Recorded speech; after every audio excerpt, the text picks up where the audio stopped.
The ice groaned beneath me. I couldn't move. Not because of the cold, not because of fear, but because of her. The dog lay curled up, her thick fur coated in frost, shielding something beneath her. Her body rose and fell with each slow, ragged breath. She was barely holding on. I staggered forward, my boots slipping on the frozen river. The rescuers shouted behind me, their voices urgent, but I ignored them. My eyes were fixed on the shepherd mother, on the secret she was guarding. Then I saw it.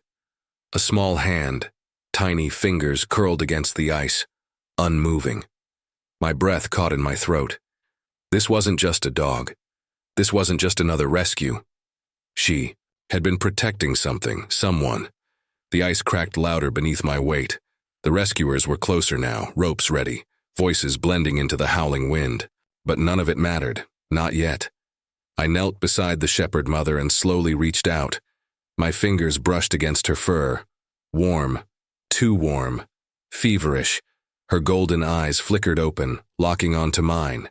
And then she whimpered, a low, heartbreaking sound that made my chest tighten.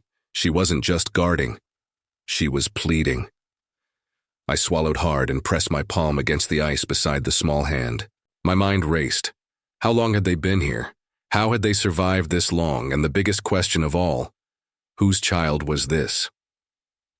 3 days earlier, the first snow of the season dusted the trees like powdered sugar.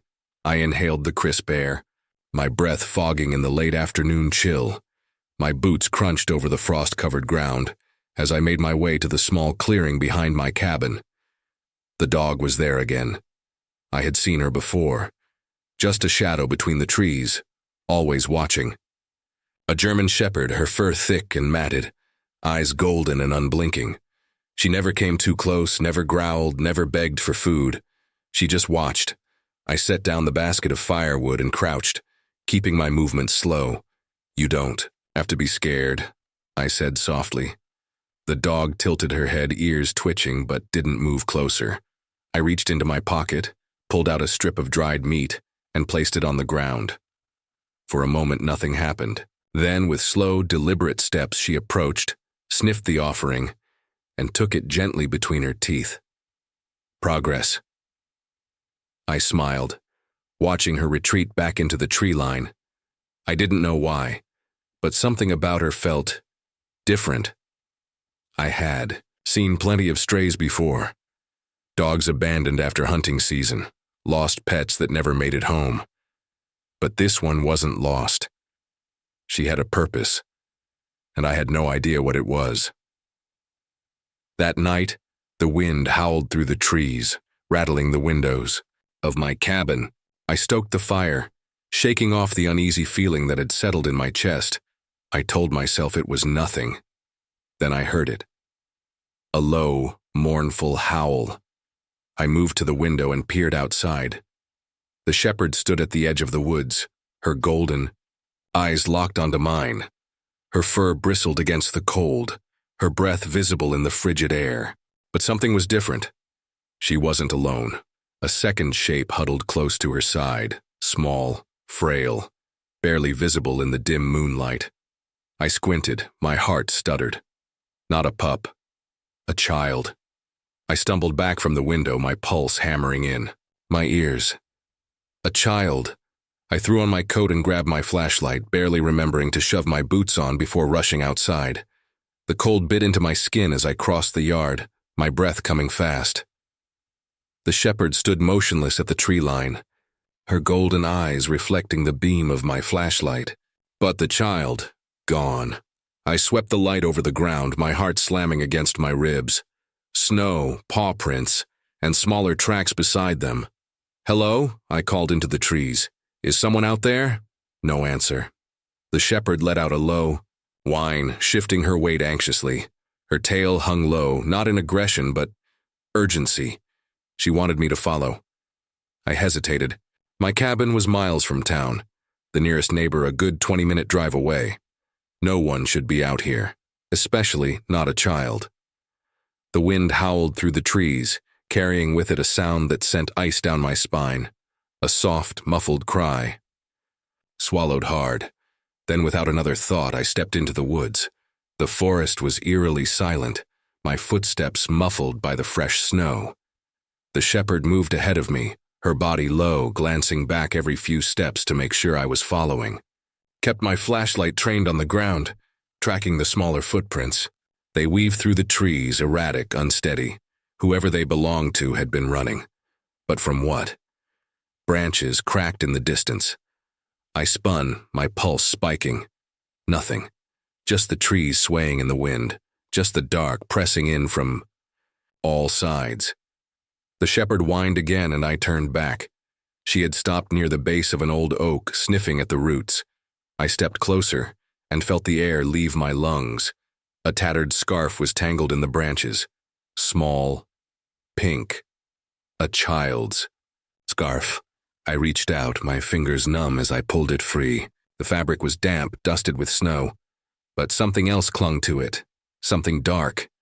I lifted my flashlight, my stomach twisting. Blood. A rustling sound echoed behind me. I turned sharply, my breath caught in my throat. The shepherd growled low. In her chest, we weren't alone. I froze, gripping the flashlight like a weapon. The trees whispered around me, shifting in the wind. But this wasn't the wind. Something was out there, watching, waiting. The shepherd's growl deepened, her body tense. She wasn't looking at me. She was looking past me. I turned slowly, the beam of my flashlight cutting through the dark. A shape moved between the trees, small, unsteady.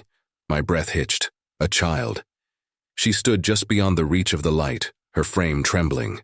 Her hair was tangled, her face pale beneath the dirt. She wore nothing but a thin nightgown, bare feet sinking into the snow.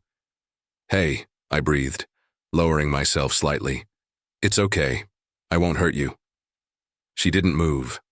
I took a careful step forward. "Are you lost? Where are your parents?" Her lips parted, a breathless whisper. Cold, her voice was barely a sound.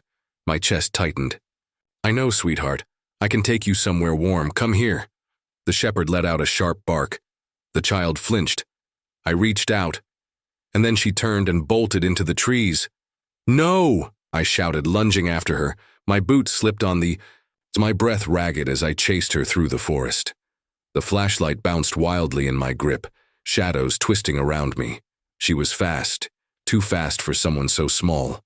But then, a stumble, a cry. I reached her in seconds. She had fallen, her tiny frame curled against the frozen ground.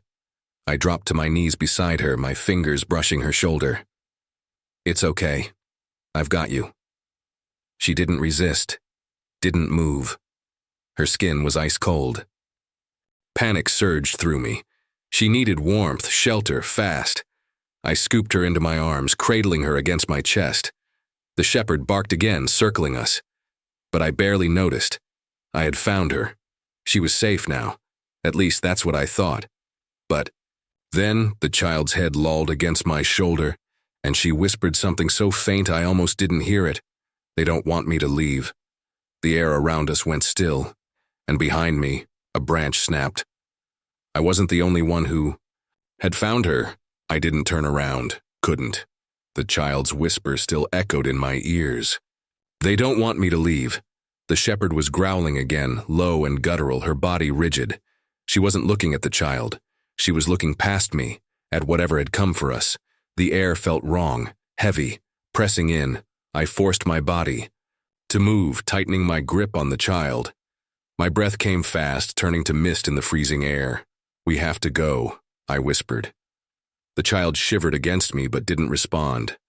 I took a slow step forward. Then another. The crunch of snow beneath my boots sounded deafening in the silence. The shepherd moved with me, her ears pinned back, teeth bared. Her golden eyes flickered between me and the darkness behind us. And then another sound, not a branch this time. A whisper, faint, twisting through the trees. "She stays." My stomach dropped. I walked faster. The trees closed in around us. Shadows, stretching unnaturally long. The wind had died completely. There was no rustling, no movement, just the sound of my footsteps, my pounding heart, and the child's unsteady breathing. The shepherd let out a sharp bark, lunging at something behind. As I ran, snow kicked up beneath my feet. The cabin was close. I could see the faint glow of the porch light through the trees.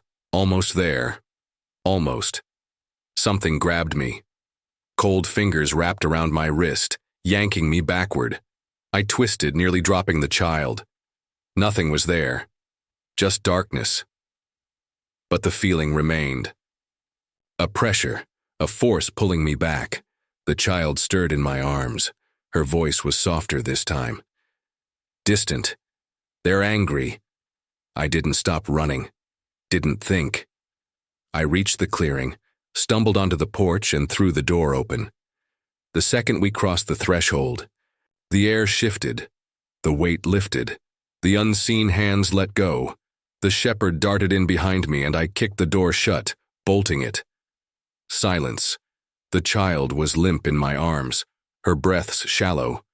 The shepherd collapsed beside the fire, her body shaking. Knelt on the floor, my hands trembling as I brushed the child's frozen hair from her face. She was real, flesh and blood. But whatever was out there, that wasn't. And it wasn't finished with us yet. The child didn't speak again that night. I wrapped her in blankets, pressing warm towels to her ice-cold skin. Her body was so small, so fragile.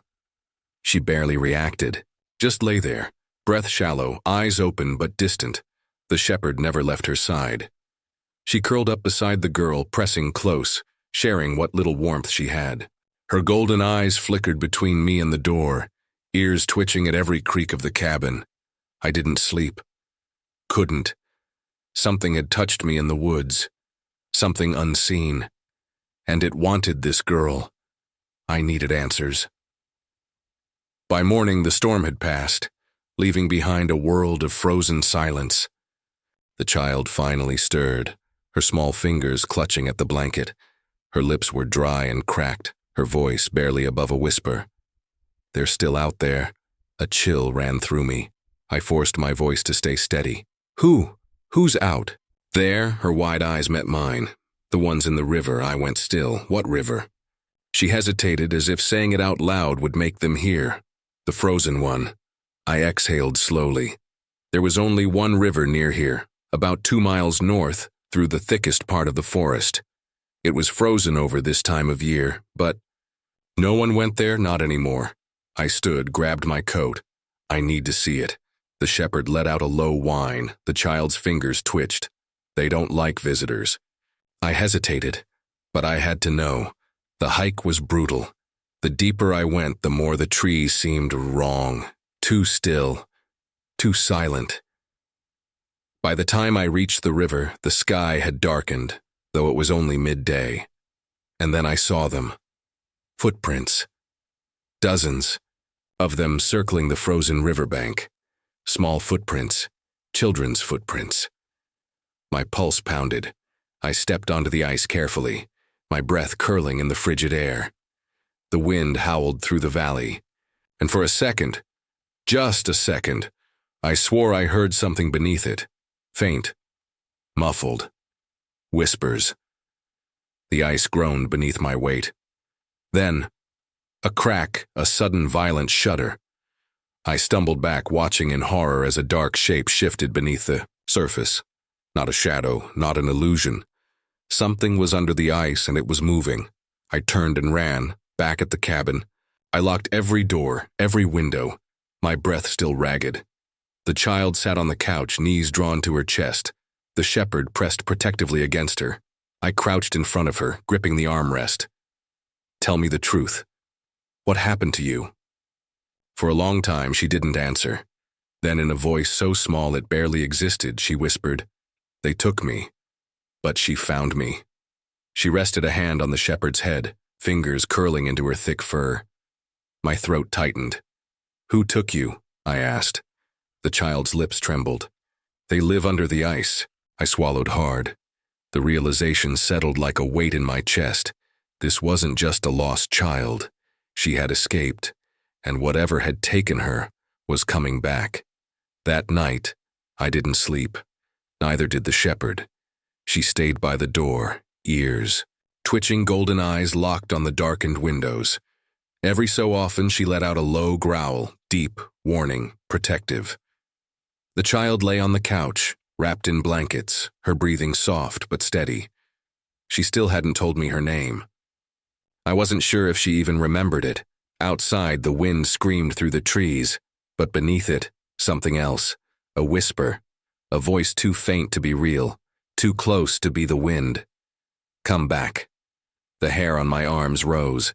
I stood slowly, careful, not to make a sound.